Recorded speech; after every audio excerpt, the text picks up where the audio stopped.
অনেক মানুষ আছেন যারা গন্ধের জন্য পাঙাশ মাছ খেতে পারে না। তো বিয়ের পরে আমার বর এটাই ফার্স্ট টাইম যে মাছ এই নদীর পাঙাশ কিনে এনেছে। আগে কোনো দিনও কেনেনি। আমি কতবার করে বলেছি যে না, আমি একটু পাঙাশ খাবো, আমাকে একটু এনে দেবো, বলে না, গন্ধ খেতে পারবে না।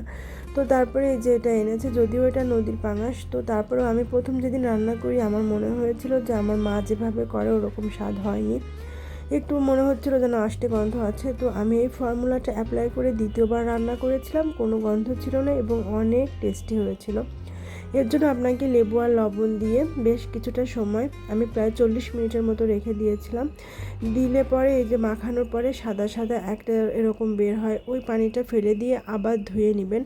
ভালো করে ধুয়ে নিয়ে তারপরে লবণ, হলুদ আর একটু ঝালের গুঁড়ো দিয়ে মাখিয়ে আমি আধা ঘন্টার মতন রেখে দিয়েছিলাম। তারপরে এখানে নিয়েছি আমি সব কিছুই বাটা মশলা, ঝালটা পর্যন্ত আমি বেটে নিয়েছিলাম। তো তারপরে এই যে মাছটা একটু ভালো করে ভেজে নিয়েছি যাতে না ভেঙে যায়। ভাজলে পরে মাছের গন্ধটাও কিন্তু দূর হয়ে যায়। মশলাটা কষিয়ে নিয়ে তার মধ্যে আবার আমি ভাজা মাছগুলো দিয়ে একটু সময় নিয়ে ভালো করে নাড়াচাড়া করে কষিয়ে নিয়েছিলাম। এতে করে মশলাটা মাছের মধ্যে পুরাপুরি ঢুকে যাবে এবং মাছের কোনো গন্ধ থাকবে না। তো এই যে এখানে মাছটা আমার রান্না হচ্ছে। এই যে মানে বেশি ঝোল ঝোল করিনি, আমি একটু ঝোলই রেখেছিলাম। তো এই যে শেষ পর্যন্ত এরকম চেহারাটা হয়েছিল।